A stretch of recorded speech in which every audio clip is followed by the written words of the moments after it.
I do want to bring in right now California Congressman Adam Schiff, chairman of the House Intelligence Committee. Congressman, thank you so much. I presume you were listening to Dr. Sean Conley in the discussion thereafter. But first, even before all that, your reaction to the president being treated for coronavirus and all that you interpreted from what we heard from his doctors a short while ago. Well, a few things. First of all, I hope that he and the First Lady and all of the administration personnel and my Senate colleagues get well soon. I hope they make a rapid and complete recovery. I wouldn't wish this virus on anyone. And it's encouraging that the prognosis looks good.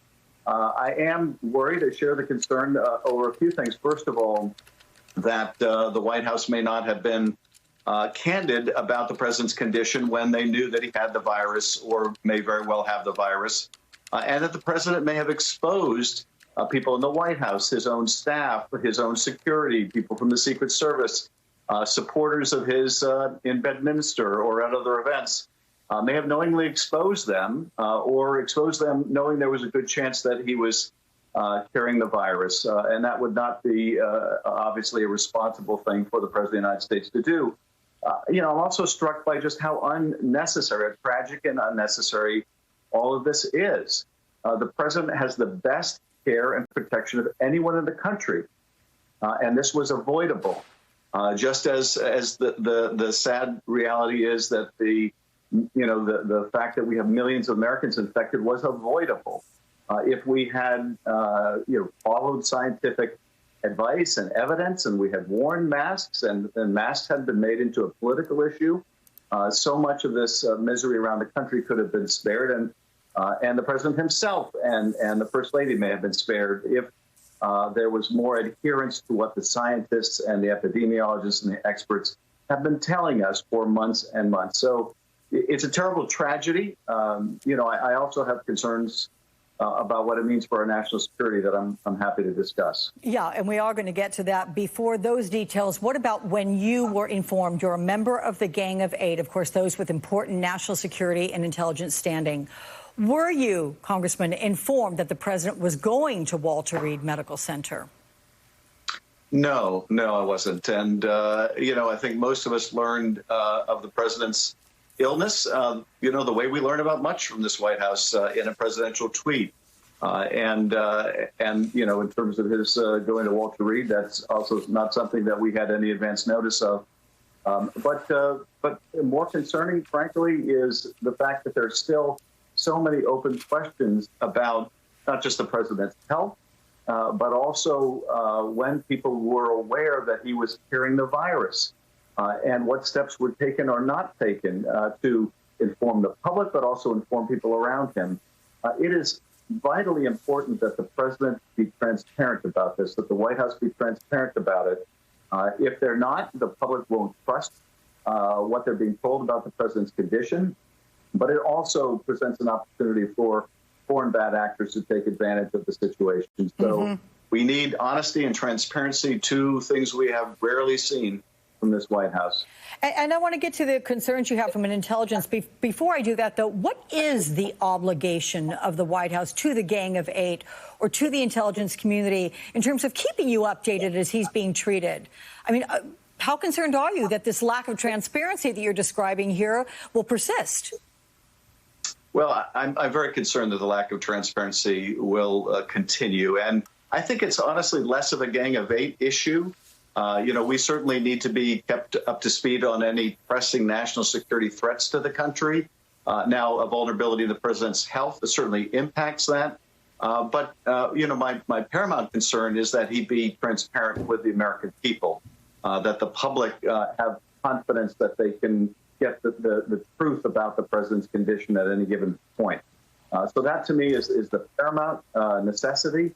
But we also need to be paying assiduous attention to how foreign powers might take advantage of the president's condition. It's not just that he is ill.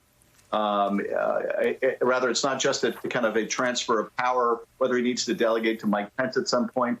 But if he's in a diminished condition, if he's fighting off this virus, what does that do to his decision making at a time when we have the Russians actively interfering in our presidential. We have Iran still,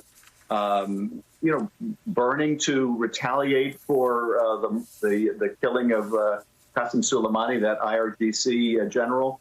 We have North Korea looking for opportunities to provoke, and so we need to know what the president's condition is, and we need to make sure that we have all those contingencies covered. And Congressman, with regard to the president's condition, I want to reiterate that we were provided by our colleague, NBC's Hallie Jackson, who got this from a pool source. That's what we called that group of reporters that were standing outside of Walter Reed asking questions of the White House physician, Dr. Sean Conley.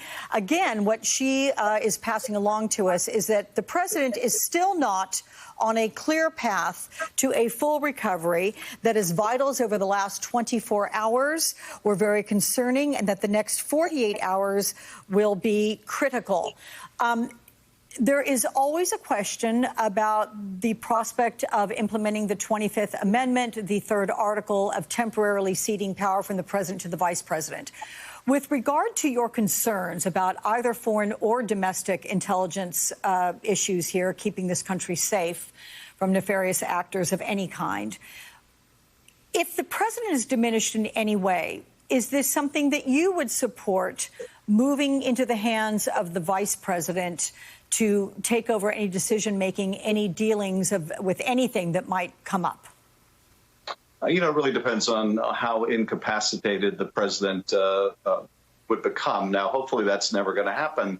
But yes, if the president is not conscious, if the president is conscious but delirious, you need someone with the reins of power in the government, and you need to be able to make that decision if the president is not capable of making it because he's unconscious, for example.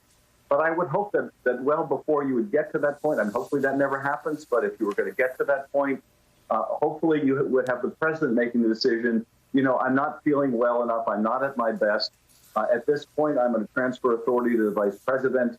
I will let you know when I feel well enough to resume my full responsibilities. I mean, that's what the president should do if the president feels that his decision-making may be impacted. And so hopefully you never get to the point where others have to make that decision because the president is not conscious or not cognitively able to do so. Congressman Adam Schiff, sir, on this very important news day, I'm awfully glad to have your voice of reason. Thank you so much, sir. Appreciate that. Thank you.